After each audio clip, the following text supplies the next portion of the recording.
Good evening. Gagawa tayo ng pinakasimpleng rabanos recipe. Yan. Mayroon tayong rabanos. Yan ang naganan natin. Isang piraso.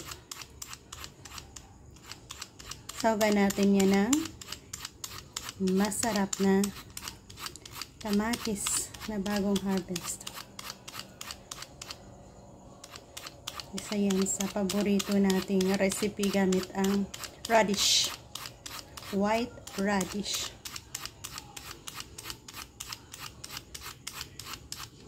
So, ganyan lang. So, wag ko na kayong isabay siguro. Tapos, pigaan.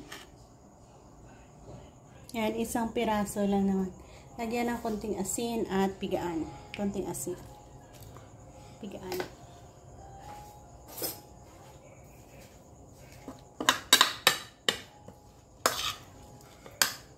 At pigaan natin yan.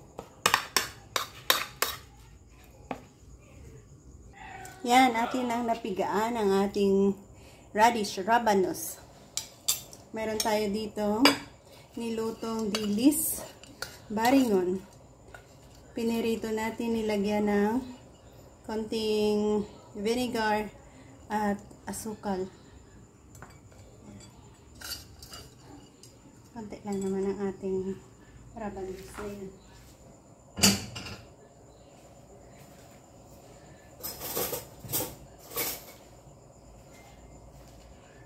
Then, tagay natin ang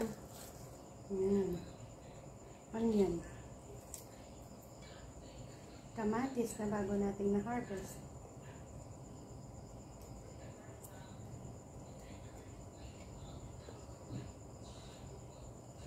Ganyan lang kasimple mag ensaladang tawag dyan, rabanos. Kalamansi. Nagsisquish tayo ng kalamansi. 4 na pirasong kalamansi. Shout out sa mga kumakain ito. Lagyan natin ng konting asukal. So, ganyan na ang ating masarap na ensaladang ang tawag dyan. Ganyan ganyan lang natin ginawa.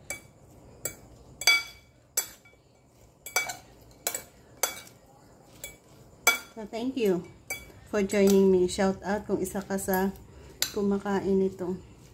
Ako ay naglalaway dahil sa asim ng ating nilagay na kalamansi.